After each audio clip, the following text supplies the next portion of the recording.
What is a good diet at dental problems? And particularly the one that is most impacted by diet is dental decay.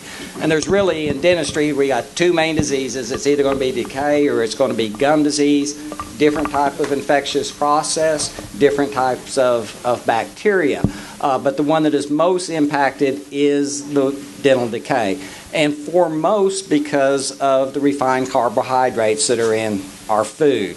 So number one is to avoid the refined carbohydrates, particularly those ones that have very little or no nutritional value to begin with.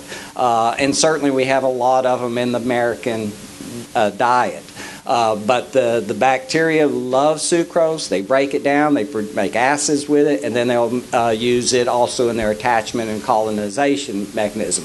So certainly we want to avoid those things that are essentially just going to provide nourishment to the bacteria that are otherwise going to harm us.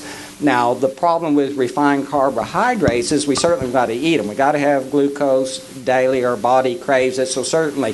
So a lot of it is the concentration and amount of time that it's in our mouth. And if I tell patients, if you're going to drink a Mountain Dew, please don't.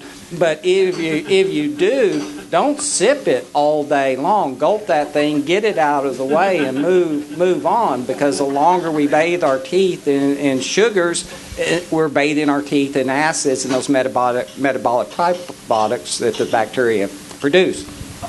At the other end of the spectrum, we know that there are certain foods that are very beneficial in preventing colonization in the decay process.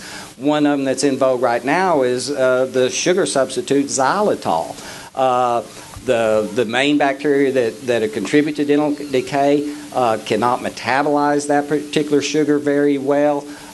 It pretty well has no impact on us, and in fact, in nursing home settings now, a lot of times they're recommending just a xylitol swab, and they're finding dramatic decreases in the rate of dental decay and the types of bacteria that can contribute to them. We know that there are certain foods, tea, for example, and green tea. There's good fluoride levels in it, and there's some other products in there that prevent colonization of bacteria. So tea would be one of those products, and hopefully it stains your teeth enough you have to come in and get them polished a lot. Apples is one of those foods that, again, and then we get a texture thing with apples. The more processed the food is, it loses a lot of its self-cleansing abilities. And again, so, if you're going to eat broccoli, don't eat it out of a can, eat it fresh. But again, a lot of it's just common sense, and particularly avoiding those refined carbohydrates, those fructose corn syrups that we have become so addicted to. Thanks.